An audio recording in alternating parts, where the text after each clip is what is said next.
Naku mga kababayan, malala na to. Sobrang lala na talaga. Sobrang lala na ng pagkabayot ng mga Duterte.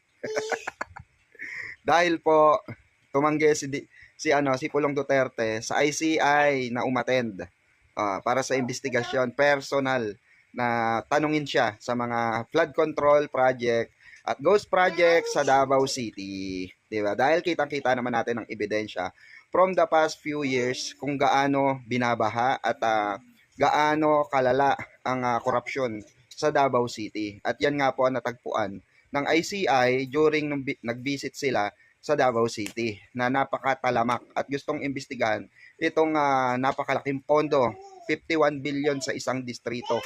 Take note mga kababayan, 51 billion sa kasaysayan ng Pilipinas. Kaisa-isang kongresista na nakatanggap ng 51 billion pesos sa isang distrito lamang.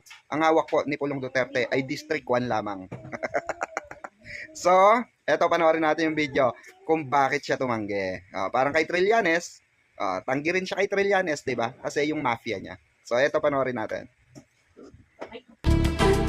Mainit na balita, tumanggi si Davao City 1st District Representative Paulo Duterte na humarap sa Independent Commission for Infrastructure kaugnay sa investigasyon sa flood control project sa kanyang distrito. Sa isang Facebook post, iginit ni Duterte na walang kapangyarihan o jurisdiction ng ICI sa kanya. Anya, binuo at bahagi ng executive branch ng ICI at may separation of powers ang executive at legislative branch.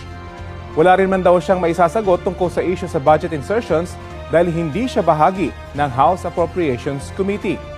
Sa halip na si Duterte, mas dapat anyang imbestigahan ng ICI ang First Family, si dating House Speaker Martin Romualdez at si dating Congressman Zaldi Co. Ang imbitasyon ng ICI ay kasunod ng hiling ni ACT Teachers Party List Representative Antonio Tino na imbestigahan ng mahigit 4 billion pesos na halaga ng flood control project sa distrito ni Duterte mula 2019 hanggang 2022. Nauna lang sinabi ni Congressman Duterte na handa siyang maimbestigahan dahil wala siyang tinatago. Sisikapin pang kunin ang sagot ng ICI sa pagtanggi ni Congressman Duterte sa kanilang imbitasyon.